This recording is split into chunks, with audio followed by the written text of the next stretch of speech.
प्रिय विद्यार्थियों, नमस्कार। आज मैं आपको साझेदारी एवं कंपनी में क्या अंतर है, इससे पूर्व मैंने आपको कंपनी सचिव की लक्षण और कंपनी सचिव की योग्यताएं और कंपनी सचिव के क्या दायित्व है, कर्तव्य है के बारे में विस्तार पूर्वक अध्ययन कराया। आज मैं आपको difference between partnership firm and A company और साझेदारी में अंतर पर अध्ययन कराना चाहता हूँ। दोनों में जो अंतर है उनके कुछ आधार होते हैं और उन आधारों के आधार पर ही हम दोनों में अंतर समझ लेते हैं। पहला इसमें है अधिनियम, यानी साझेदारी फर्म में या साझेदारी में भारतीय साझेदारी अधिनियम 1932 लागू होता है, जबकि कंपनी में भारतीय कंपनी अधिनियम 1956 लागू होता है। और दूसरा अंतर का आधार है पृथक अस्तित्व। साझेदारी का अपने साझेदारों से अलग अस्तित्व नहीं होता है, यानी साझेदारी में जो साझेदार होते हैं उनका अस्तित्व अलग नहीं होता है, बल्कि साझेदारों में किसी प्रकार के परिवर्तन में से साझेदारी का विघटन हो जाता है। यदि साझेदारों में किसी प्रकार का परिवर्तन होता है तो साझेदारी का विघटन हो जाता है। कंपनी का अपने सदस्यों से पृथक एवं स्थायी वैधानिक अस्तित्व होता है। सदस्यों की मृत्यु, दिवालिया, पागल होने, जाने या आने पर किसी प्रकार का कोई भी अस्तित्व अलग कंपनी के ऊपर कोई विपरीत प्रभाव नहीं पड़ता है। तीसरा है समामेलन। एक साझेदारी फर्म का पंजीयन अनिवार्य नहीं है बल्कि ऐच्छिक है, यानी पार्टनरशिप का जो रजिस्ट्रेशन कराया जाता है वो अनिवार्य नहीं है बल्कि ऐच्छिक है, जबकि कंपनी का पंजीयन समामेलन कराना अनिवार्य है।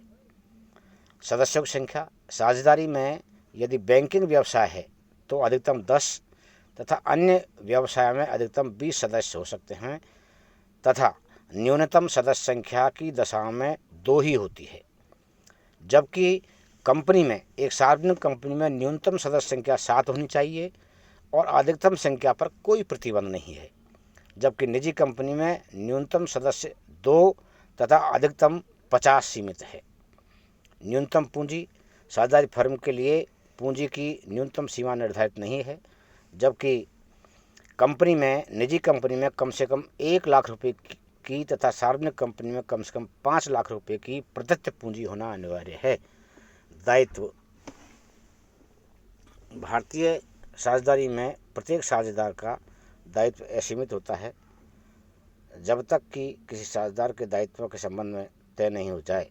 सीमित साझेदारी भारत में ही नहीं है, प्राय कंपनी के अंशधारियों का दायित्व सीमित होता है। संपत्ति का अधिकार।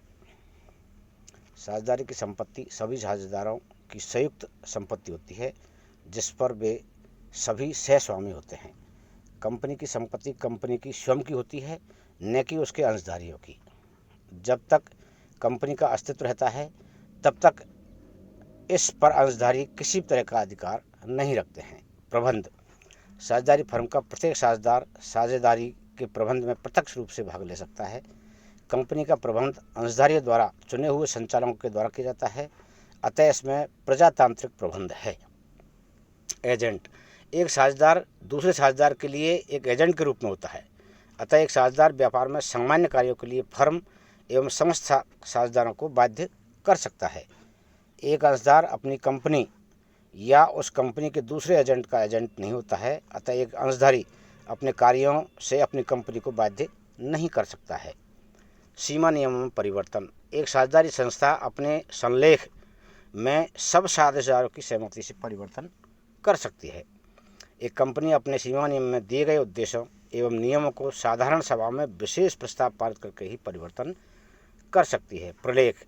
साझेदारी प्राय साझेदारी संलेख का निर्माण करते हैं और एक कंपनी अपने लिए सीमा नियम और अंतर नियमों का निर्माण करती है। अंकेक्षण एवं लेखे। साझेदारी फर्म के लिए यह अनिवार्य है, जबकि एक कंपनी को कंपनी अधिनियम में दिए गए निर्देशों के अनुसार खातों का अंकेक्षण करवाना अनिवार्य है। अनुबंध, एक साझेदार अपनी साझेदारी फर्म में अनुबंध नहीं कर सकता है, एक अंशधारी अपनी कंपनी के साथ अनुबंध कर सकता है। लाभ का वितरण, साझेदार एक निश्चित समांतर से राशि निकालते रहते हैं तथा लाभ होने पर उसे खाते में लाभ की राशि जमा कर दी जाती है। जबकि कंपनी अपने लाभ अंशधारियों को वार्षिक साधारण सभा में एक प्रस्ताव पारित करने के बाद ही वितरित करती है। नेक्स्ट है समापन। साझेदारी का समापन सब साझेदार एक निर्णय करके कर सकते हैं। साझेदार की मृत्यु होने, निवृत्त होने पर साझेदारी का स्वतः अंत हो जाता है, जबकि कंपनी का समापन अधिकरण द्वारा, अंशधारियों के प्रस्ताव द्वारा या ऋणदाताओं की मांग द्वारा किया जा सकता है।